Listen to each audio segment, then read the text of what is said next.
मध्य प्रदेश के दमोह जिले के देहात थाना क्षेत्र में गांव देवराना में दलित समाज के कुछ परिवारों को वहां के स्थानीय पटेल समाज के ओबीसी समाज के लोगों द्वारा लगातार धमकाया जा रहा था और उनको वहां से घर खाली करके भागने के लिए लगातार दबाव बनाया जा रहा था। मामला था ज़मीन पे हड़पने का, लेकिन क्योंकि वो लोग दलित समाज के थे इसलिए उनको लगातार तरह तरह से परेशान किया जा रहा था।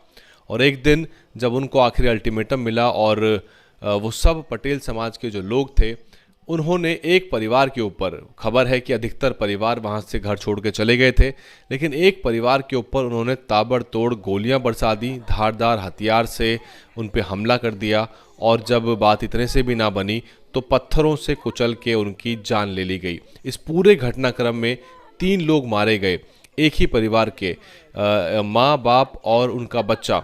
इस पूरी घटना में घमंडी अहिरवार 60 वर्षीय, राजप्यारी अहिरवार उनकी पत्नी 58 वर्षीय और उनके बेटे मानकलाल अहिरवार 32 वर्षीय, इनकी जान चली गई। जातीय नरसंहार का एक गंभीर मामला मध्य प्रदेश से निकल के आया, जहां पे बिल्कुल खुलेआम बिना किसी प्रशासन या पुलिस का डर माने और सीधे तौर पे उनके ऊपर हमला कर दिया गया। इसमें 3 लोगों की मौत हो गई, 2 बच्चे और इनके जो और 2 भाई थे उनके भी गोली लगी, एक के जांग में गोली लगी, दूसरा भागा और पूरे परिवार के लोगों ने आस पड़ोसियों के घर में पनाह लेके अपनी जान बचाई। इस जघन्य खबर के बाद लगातार सोशल मीडिया पर यह खबर घूम रही है। हालांकि हर बार की तरह टीवी मीडिया ने इस खबर को दरकिनार किया और इतने बड़े जघन्य जातीय नरसंहार के बावजूद भी इस पर नेताओं की तरफ से कोई बड़े बयान नहीं आए, ना ही एक बड़ा मुद्दा बना। बीएसपी ने इसको लेके बड़े धरने प्रदर्शन किए हैं, ज्ञापन सौंपे हैं, उसके बारे में हम बात करेंगे। लेकिन जो आरोपी है इस पूरे मामले में, जगदीश पटेल 60 वर्षीय और कोडू पटेल 29 वर्षीय, इनको गिरफ्तार कर लिया गया, जगदीश पटेल को। और बाकी 5 जो आरोपी हैं उनकी जो है एक तरह से उनकी जो छानबीन है चल रही है, उनकी तलाश जारी है। पुलिस आरोपियों की तलाश कर रही है, परिवार को आर्थिक सहायता देने की भी बात चल रही है, ऐसा कहना है सागर के कमिश्नर मुकेश शुक्ला का। और डीआर तेनीवार जो कि एसपी हैं वो कहते हैं कि आरोपी जगदीश पटेल को हिरासत में ले लिया गया है, बाकी 5 सदस्यों की तलाश जारी है। स्थानीय अखबारों ने इसको रिपोर्ट किया, भास्कर और पत्रिका ने इसको रिपोर्ट किया है और तनाव का माहौल है पूरे गांव में और वहां पे पुलिस बल जो है भारी संख्या में तैनात कर दिया गया है। पीड़ित पक्ष का जो आरोप है वो यही है कि वो पहले से ही हमको धमका रहे थे, तंग कर रहे थे और आखिरकार इस घटना को अंजाम दे ही दिया गया। और घमंडी अहिरवार, राजप्यारी अहिरवार, उनके बेटे मानकलाल अहिरवार की इसमें जान चली गई। पड़ोस में ही रहने वाला पटेल परिवार के जो लोग थे उन्होंने गोली चला के इनके ऊपर हमला बोल दिया ताबड़तोड़ तरीके से और गोलीबारी इस कदर हुई कि दीवार पर भी 20 से ज़्यादा गोलियों के निशान हैं। और अगर इस पूरे घटनाक्रम को देखें जो समझ में आ रहा है वो ये कि जो आरोपी है वो पूरे परिवार को ही ख़त्म करने की फिराक में उन्होंने ये हमला बोला था। अखबार में खबर आई है और जब पूरा गांव दिवाली मना रहा था, दिवाली के पटाखे वहां गूंज रहे थे, तब इस पटेल परिवार के आधा दर्जन लोगों ने गांव के अहिरवार परिवार पे हमला बोल दिया। लाइसेंसी बंदूक इनके पास थी और सीएम शिवराज सिंह चौहान ने कहा, दुख जताया है, जो भी एक उनकी स्टेटमेंट है वो आ गई है और स्थानीय जो प्रशासन है उनकी भी स्टेटमेंट आ गई है। बीएसपी ने इस पूरे मामले का संज्ञान लिया है। कुछ तस्वीरें आप लगातार देख रहे होंगे और कुछ तस्वीरें तो ऐसी हैं जो मैं आपको दिखा भी नहीं सकता। बसपा प्रमुख मायावती ने इस पर ट्वीट किया, उसके बाद मामले में लगातार हलचल दिखी। बीएसपी के स्थानीय नेता भी जो है वहाँ सक्रिय दिखे।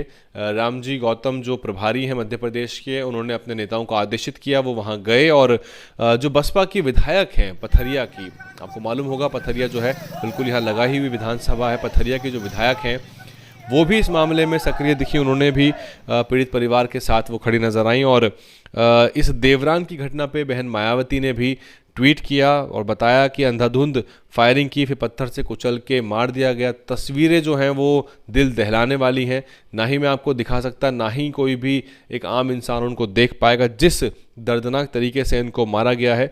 बहन मायावती कहती हैं कि अंधकार युग जैसा है ये ताज़ी घटना जो है मध्य प्रदेश में बीजेपी सरकार में कानून व्यवस्था की पोल खोल दी गई है।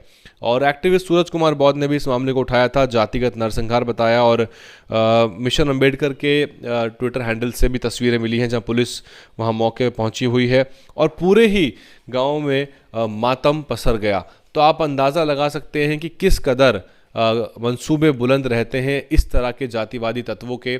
और केवल जो एकमात्र जो घटनाएं आती हैं, जो एक दो घटनाएं आती हैं वही नहीं, उसके अलावा बड़े पैमाने पर जातीय नरसंहार इस तरह से कई बार देखने को मिलते हैं। बिहार से भी इसी तरह की घटना निकल के आई है। इस पूरे मुद्दे पर बीएसपी जो है वो पूरे मध्य प्रदेश में सक्रिय है। ज्ञापन दिए गए हैं जगह जगह, तस्वीरें आप देख सकते हैं। उन्होंने ज्ञापन दिए हैं और कहा है कि पीड़ित परिवार को जो है न्याय दिलाने की लड़ाई वो लड़ेंगे। लेकिन ये सूरत हाल है भारत का, और टीवी मीडिया जिसको फुर्सत नहीं है फिजूल के मुद्दे पर। एक सीएम साहब कह रहे हैं कि फलाने देवी देवताओं की फ़ोटो लगाई जाए, तो कांग्रेस जो है उसको काउंटर नहीं कर पा रही है। तो यहाँ कांग्रेस जैसी पार्टियों की भूमिका भी अहम हो जाती है कि वो वाकई में भाजपा को हराना चाहती भी है या नहीं चाहती, क्योंकि SC ST OBC और माइनॉरिटी जो कांग्रेस का वोट बैंक हुआ करता था इन राज्यों में और हुआ करता है, जब राज्य की सरकारें यहाँ बनती हैं, कभी कांग्रेस तो कभी भाजपा की, वो कांग्रेस की सरकार बनाते हैं। लेकिन कांग्रेस ऐसे मुद्दे पर बीजेपी को घेर नहीं पाती। आप सोच सकते हैं कि वहाँ दिग्गज नेताओं की लंबी फहरिस्त है कांग्रेस के पास मध्य प्रदेश में। तो बीएसपी ने भी इसको उठाया है मुद्दे को। रमाकांत पिप्पल जो हैं वो भी प्रयासरत हैं कि पीड़ित परिवार को न्याय मिले। लेकिन घटना की इंटेंसिटी देखिए, और जो कहते हैं बेखौफ किस तरह से वो पूरा परिवार था कि उन्हें रत्ती भर भी डर नहीं, अपनी लाइसेंसी बंदूक उठा के ताबड़तोड़ गोलियां बरसा दी, और सिर्फ इसलिए कि वो वहां ज़मीनों पे कब्जा करना चाहते थे। पीड़ित परिवार पहले से ही आरोप लगा रहा था, आशंका जता रहा था कि इस तरह के जातिवादी तत्व जो है, जो पटेल समाज के लोग हैं, उनके पड़ोसी ही हैं वो, और उन्होंने हमला बोल दिया। इसमें व्यापक जो डिबेट की भी ज़रूरत है, और जो ओबीसी समाज के नेता हैं उनके लिए भी ये एक तरह से इंट्रोस्पेक्शन, एक तरह से आत्म अवलोकन का समय है कि वो देखें कि वो अपने समाज में कितनी जागरूकता ला पा रहे हैं या नहीं। क्योंकि बहुत जगह पे आप देख रहे होंगे कि ओबीसी समाज के बहुत सारे नेता है, आमतौर पे वो दलित समाज की सक्रिय जातियों की भीड़ को संबोधित करके चले आते हैं, और दलित समाज के कार्यक्रम होते हैं, दलितों का मंच होता है, पहले से ही लोग अम्बेडकरवादी होते हैं, वहाँ वो ओबीसी नेता दलितों को, अम्बेडकरवादियों को अम्बेडकरवाद का पाठ पढ़ा के चले जाते हैं। लेकिन अपने समाज की बड़ी भीड़ इकट्ठा करके उसको कैडराइज्ड वो नहीं कर पा रहे हैं और अपने समाज में बदलाव लेके नहीं आ रहे हैं। अगर कोई पहला काम ओबीसी समाज के नेता कर सकते हैं तो वो ये कि वो चैरिटी बिगिंस एट होम, अपने समाज को सबसे पहले समझाएं और ऐसी घटनाओं पे चुप्पी ना साधें, बल्कि निकल के आगे आएं और वहां समझाएं अपने समाज को भी, और पीड़ित के साथ खड़े होकर दिखाएं। ये बहुत महत्वपूर्ण है। बहरहाल इस पूरे मुद्दे पे बसपा सक्रिय हुई है, बसपा ने धरने प्रदर्शन भी किए हैं, बहन मायावती ने ट्वीट किया है तो मामला संज्ञान में आया है, सीएम शिवराज सिंह चौहान ने भी इस पर बयान जारी किया है। लेकिन जिसको दुनिया से जाना था तो वो चला गया।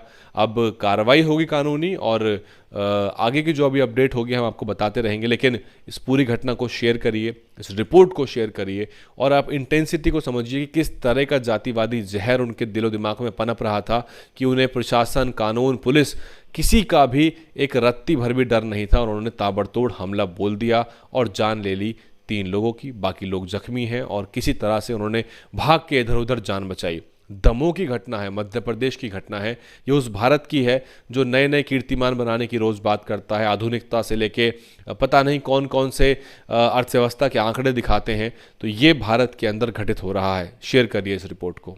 DNN हिंदी को सब्सक्राइब करने के लिए दबाएं लाल रंग का सब्सक्राइब बटन और घंटी का बटन दबाकर ऑल नोटिफिकेशंस पर क्लिक करें। चैनल को जिंदा रखने के लिए नीले रंग का ज्वाइन बटन दबाकर चैनल को आर्थिक सहयोग करें।